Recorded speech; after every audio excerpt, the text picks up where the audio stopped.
Hey folks, this is Bill with Dine Drink Travel. I'm here inside the Harrah's Hotel in Biloxi, Mississippi. You can see the Golden Nugget behind me and I just checked in.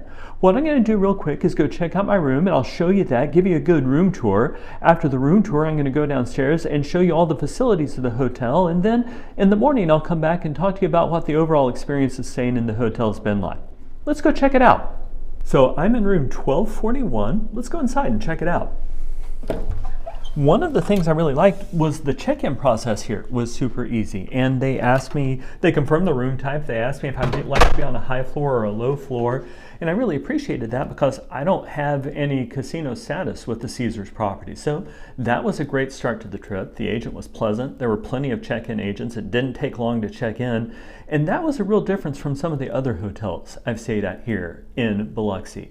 Also, the views of my room aren't of the water, they're back over the island, but they're gorgeous, and let's check out the room. So again, I've been in here long enough to drop off my stuff, but you're gonna learn the room with me. So coming here into the bathroom, plenty of toilet paper, and you know, not every hotel's that thoughtful. Couple places to plug in your stuff, more places to plug in your stuff, some bars of soap, plenty of towels. So this is the cheapest, most basic room they have, and it's just a tub shower combo, but that's fine. I think the fact that that's raised means they were probably actually cleaning this earlier. I appreciate the fact that their regular bar soap, in addition to the normal pump soaps that you're seeing in most hotels now. Let's come out and check out the main part of the room. So I'm going to guess this is my closet. And it is. Folks, one of the safety precautions you should take when you travel is always find out where the hotel safe is and leave your stuff there, because you just never know what sort of thing can happen. So coming into the room, when I came in, the TV was already turned on, and I actually kind of enjoyed that background noise. Now I turned it off for this video just to make sure there wasn't any copyrighted music or anything like that. But yeah, the TV was already on, and the room is really pretty. So one of the things I care, also, the remote control was easy to find, and it worked great. So let's see where the lights are. And I don't see any overhead lights, but I would sure like more light in this room. So, little desk light.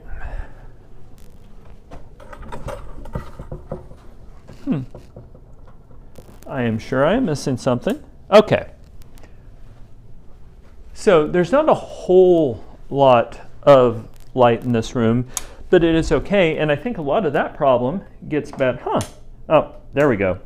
So yeah, once you turn those lamps on, the room is reasonably well lit. I think it's going to be better though once I open up these shades, and the view here, and again, this isn't one of the premier view rooms, but it's a really pretty view back over the Biloxi sandbar and into the inner bay. So let's go back through the rest of the room. There's a little work area. It's not huge, but I'm not here for work. And one of the things I love in any hotel is when they have free coffee, and that's just included with the room. Is it premium coffee? Probably not. But will it help you survive your morning if you've had a long night out on the casino floor? Also yes. Coming over here, there is a wireless phone charger, and that's a super nice convenience. And going back over here,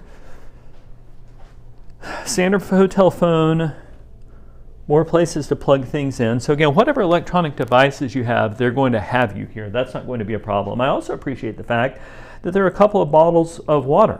I wonder, okay, there's a fridge, and it's actually cold, and that's for your stuff. It's not a mini bar, so if you want to save some money on your trip, or if you've got medicines you need to bring with you or anything like that, you've got a deal. So folks, my initial impression of the room is that it's fantastic. There's one last check that I want to do, and let's see what the bed feels like. Yeah, it is a super soft and comfortable and luxurious bed, and I'm looking forward to getting into it later on tonight. So folks, I've just checked in. I've got some stuff I need to do tonight. What I'm going to do though is go downstairs. I'm going to walk around the facilities, and then I'll take you on that walk with me. I will also come back to you probably from this room tomorrow and let you know what the overall experience of the hotel is staying like. But folks, if you're new to the channel, welcome. We're glad you're here. And If you've been with us a while, you already know what's coming. This is going to be a short and focused video that's not going to take 20 or 30 minutes. It'll be a lot shorter than that, short and focused. Give you the information you need to plan your next trip and know if this hotel is going to be the right choice for you. We would really appreciate your support for the channel by clicking like and subscribe. Also know that every comment you leave in the comment section below helps YouTube show our videos to more people, and we love to hear from you and we love to answer your questions. You can also find our podcast, Dine Drink Vegas, where me and my buddy John talk about Biloxi and Las Vegas and all those related sort of destinations. But thanks so much, sit tight, and I'll be back in just a minute with a trip through the hotel lobby and all the facilities the hotel has to offer. Hey folks, so I'm still trying to figure out how I'm going to give you a tour of the facilities of the hotel because I've got music going all the time and I want to avoid a copyright violation. But let me give you some quick first impressions of having spent about 30 minutes drifting around downstairs. One of the things which impresses me about this place versus the Beau Rivage or the Hard Rock, which I've also stayed at, is that it seems like there's more people available to help. I talked about the check-in process being easier. I also went into the casino to print out a new Caesars player card. Neither time did I wait at all, and that's been fantastic. I walked into the bar in one of the restaurants, Salt and Ivy, was able to be served right away. So I like the fact that I can get what I need really, really quickly. Some of the other things that I've noticed super early in this process, the gambling rules seem good. There were blackjack, and it's a Friday night at about 6 o'clock, so it's not a peak time yet, but they had a blackjack table available for $10 that was paying 3 to 2 odds, which is pretty good. The pool is beautiful. The steakhouses and the coffee shop, you don't even have to go into the casino for. Now, it's a little weird for the casual service restaurants. You do have to go into the casino, which is great if you're gambling late at night, but not so much if you're here, say, as you're passing through town and trying to feed your kids. But the early impressions of the hotel are great. Let me see what I can figure out about giving you a tour of the spot, and I'll come back later on, but I like it so far. So folks, the casino is just a few steps behind me, and that's one of my favorite features of this hotel. The casino is physically separated from the rest of the hotel by just a few steps, but that makes the rest of the hotel seem considerably less hectic, right? It's less frantic, and it's a lot quieter place to be. Particularly that's useful if you're traveling here with your family. So we're going back into the main hotel lobby. That is the daiquiri bar, and that's where I went in through to get to the pool area and the walkover that I showed you earlier. Immediately to my right is the parking area, and the parking was super simple, and conveniently the parking, like most of the hotels here in Biloxi, is free. So let me let these folks through. That's Sizzle and Salt. That's the bar where earlier today I had an $8.99 old fashioned. Was it the best old fashioned in the world? It was not. However, it was $8.99 for a giant pour of Maker's Mark. Starbucks is closed, but I'm sure that'll be open later on in the morning. Kind of a standard gift shop. Up on the third floor is the spa area and the exercise area, and then that is the upscale steakhouse. So again, folks, this is a nice hotel. Is it huge? No, but the service has been great. It is well laid out, and I'm going to go see if I can find one last cocktail for my evening. Hey folks, it's the next morning. Nobody's in the pool yet, so I want to give you a quick tour of what the pool area is like because it's actually really nice. And yesterday, which was a Friday afternoon, it was pretty busy. So as you can tell from this quick look around, it's not huge, but it's still a fun place to be. For one thing, the bar was staffed until really late in the afternoon. The bar was going. They had music playing, but happily that wasn't at an atrocious volume. The Purple Zebra is their kind of standard daiquiri bar that you get a lot here in Biloxi. So there were children here, and it seemed like a child-appropriate environment if you're traveling with your family. If that's not the environment you want, you may want to go somewhere else, but there also weren't too many of them. The view is great. The view is directly out into the Gulf. And I want to go around and look at some of those cabanas because one of the things I love to do on a pool, in a place like Vegas or Biloxi, is have a pool day and just sit and rent a cabana. So I've got somewhere shaded, somewhere a little bit cooler, and somewhere to enjoy part of my day. They have got a hot tub, but it is August in Mississippi, and I'm not going anywhere near the inside of that hot tub. I just don't know how that would be fun. Now, all of the chairs are free. It looks like some of them can be reserved, but the regular chairs you don't have to pay for. And yesterday there was plenty of space in the regular chairs. let's go see if we can figure out what the reservation system is. All right, it's got somebody's name on it. I don't want to get too close to that, but that means you can reserve a chair. I assume that comes with a cost. These chairs back here appear to be just free for the taking. So, oh, and they do have bathrooms right behind those cabanas. Looks like these cabanas may not be functional. The cabanas you're absolutely going to have to pay for, but they're pretty nice. Like, they've got several chairs, they've got a table, they've all got a little refrigerator, there's a TV, there's a working fan. So I'm not gonna lie, folks, I may come back here sometime and rent a pool cabana and have another pool day. But yeah, the pool area here at Harrah's, it's a nice feature of the hotel. What I'm gonna do real quick is go back to my room and kind of summarize my thoughts of the trip overall, but Harrah's has been a great place to stay so far. So one other really quick pool thing before I leave this area, I found a copy of the pool menu, and you know what? This is neither cheap nor is it Vegas prices. If you're in Vegas, you know that a lot of times in pool areas, you may pay $20 or $25 for a cocktail, sometimes $10 or $15 for a beer, and that's not what's happening here. So it looks like the frozen cocktails are about 15 bucks, an extra shot for $5. The regular unfrozen cocktails for 14. So is it a cheap place to drink? It is absolutely not.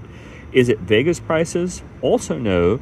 Pro tip, the bar inside, it's not Salt and Ivy, but Salt and Sizzle maybe, had cocktails yesterday at happy hour for $9 for a huge pour of makers. So there are some cheap places to drink here. I'll be right back probably from my room, but I may find a nice spot here outside to talk about some kind of final impressions of this trip. Hey folks, welcome back. It's the next morning, I'm getting ready to check out, and I want to talk to you a little bit about my overall impressions of staying here at Harrah's. It's been fantastic, but whether it's the right choice for you kind of comes down to the trip you want to have.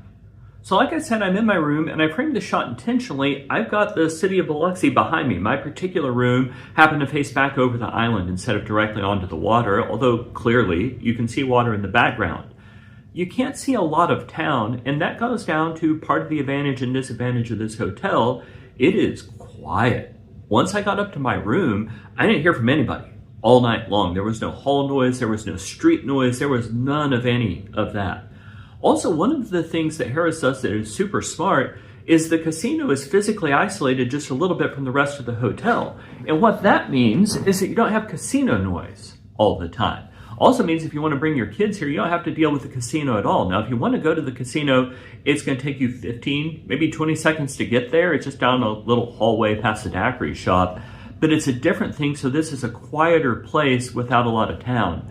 But that's also kind of the downside.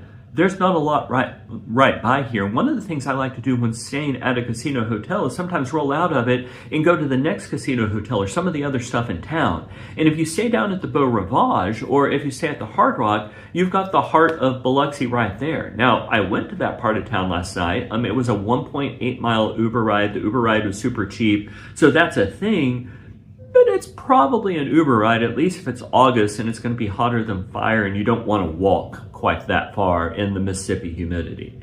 Now, from here, you can walk to the Golden Nugget. It's, I don't know, it can't be a quarter of a mile down that way, right? Like, it is super close.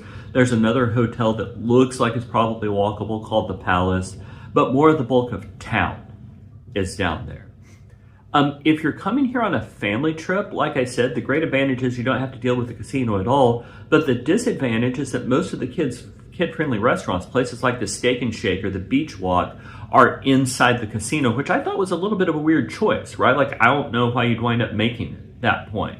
But they've got a steakhouse and another general service restaurant downstairs in the main hotel lobby, which would work just fine. So would I stay here at Harrah's again? Yeah, absolutely. It's been a lovely hotel and I liked it. But I wouldn't say if I was looking for a high energy vibe. I would say if I was on a Caesars Reward Air trip, absolutely, because it's not like you can't get to other places. I would say if I needed to pass through for a night or two, if I was particularly loyal to the Caesars Reward architecture, if I got a good room rate. But if you want to do a lot of the other high energy stuff in town, and if you're going to be here for 3 or 4 nights, I would probably go down to the other end of, I guess I'm going to call it the Biloxi Strip. I don't even know what that road is called. Folks, I hope this video has been helpful to you, because what we try super hard to do here at Dine, Drink, Travel is bring you short and focused videos which give you the information that you need to plan your next trip. If it's been helpful, I hope you'll follow us on our podcast, which is called Dine, Drink, Vegas, and you can get wherever podcasts are. You can also like and subscribe this video. That'd help us a lot. And every comment you leave in the comments section below helps YouTube show our videos to more people. Thanks, folks. Thanks so much for listening, and happy travels.